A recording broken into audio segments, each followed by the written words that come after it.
घर के आंगन में एक मुलायम सी चादर बिछी हुई थी। बच्चे दादी अम्मा के चारों ओर बैठे थे। उनकी आंखों में उत्सुकता चमक रही थी।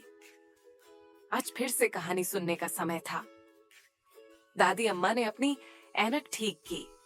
चेहरे पर एक हल्की मुस्कान आई और वह कहने लगी, बच्चों, आज मैं तुम्हें पहले इंसान, हमारे प्यारे नबी हजरत आदम अलैहिस्सलाम की कहानी सुनाऊंगी।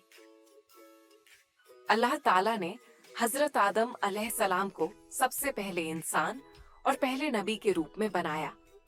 उन्हें पाक मिट्टी से गढ़ा और अपनी विशेष रहमत से जीवन प्रदान किया। फिर अल्लाह ने फरिश्तों से कहा कि वे हजरत आदम अलैहिस्सलाम को सजदा करें। सभी फरिश्तों ने तुरंत अल्लाह के हुक्म का पालन किया, मगर एक जो शैतान था उसने इनकार कर दिया और घमंड में आकर बोला, मैं आग से बना हूं और आदम मिट्टी से, मैं उनसे बेहतर हूं। इस अवज्ञा की वजह से अल्लाह ताला ने शैतान को अपनी रहमत से दूर कर दिया।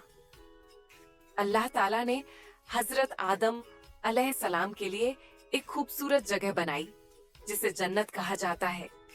वहां हर तरह की नेमतें थीं, कोई दुख या तकलीफ नहीं थी।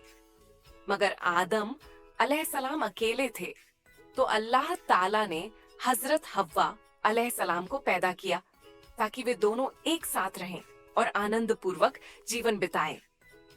अल्लाह ताला ने हजरत आदम और हजरत हव्वा को जन्नत में रहने दिया और कहा कि वे हर चीज खा सकते हैं, बस एक पेड़ के फल को छोड़कर।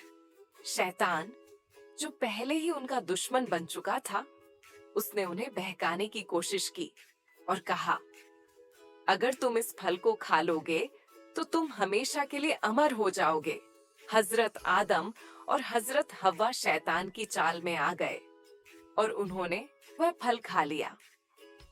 जैसे ही उन्होंने यह किया, जन्नत की चमक उनसे कम हो गई और उन्हें अपनी भूल का एहसास हुआ।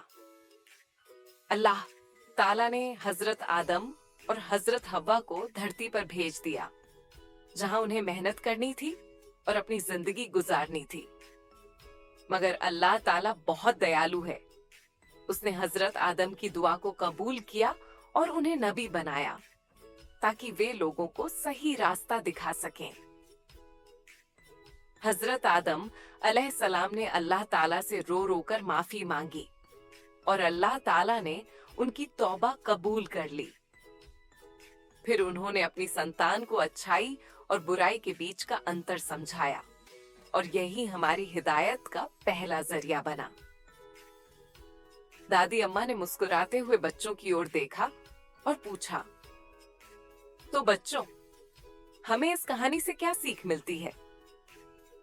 बच्चों ने खुशी से जवाब दिया, हमें शैतान के बहकावे में नहीं आना चाहिए और हमेशा अल्लाह की बात माननी चाहिए। दादी अम्मा ने प्यार से उनके सिरों पर हाथ फेरा और कहा, बिल्कुल सही, नेक राह पर चलना ही असली कामयाबी है। बच्चे खुशी से दादी अम्मा के गले लग गए और रात के आसमान में चमकते तारे उनकी मासूम खुशी में शामिल हो रहे थे।